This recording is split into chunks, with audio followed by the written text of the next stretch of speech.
Salut LinkedIn, je sais pas si tu t'en es rendu compte, mais depuis un certain temps, le podcast, c'est super populaire. On a l'impression que c'est un nouveau format, mais moi je trouve que ça ressemble beaucoup à la radio, puis ça veut dire que la tradition orale qu'on avait à la radio avant commence à changer puis à se modifier un peu pour devenir le podcast. Mais là, pourquoi est-ce qu'il y a beaucoup d'entreprises qui se mettent à faire des podcasts?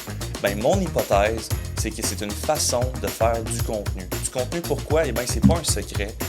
Casteur, pour se démarquer dans notre niche, qu'on soit une entreprise de services, de produits, il faut créer du contenu pour les réseaux sociaux, il faut alimenter notre contenu.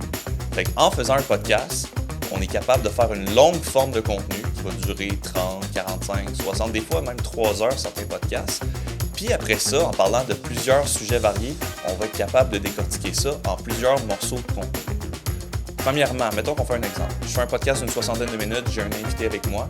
Ce podcast-là, je vais pouvoir le publier sur ma plateforme de podcast, que ce soit SoundCloud, Spotify, Apple, bref, peu importe la plateforme de podcast.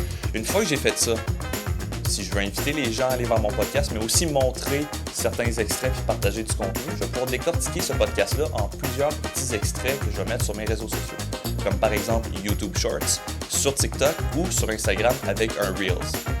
Par la suite, dernier exemple qu'on peut faire, puis ça je trouve que c'est super puissant, c'est quand on transcrit son podcast.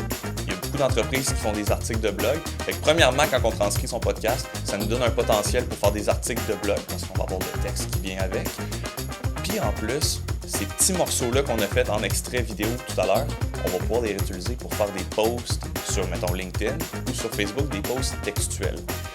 Voilà, c'est pour ça que je pense que les entreprises ont tout avantage à se mettre à faire des podcasts. On prend une longue forme de contenu, on le décortique en plusieurs morceaux, puis il n'y a pas tant d'efforts de plus à mettre pour arriver à ce résultat-là.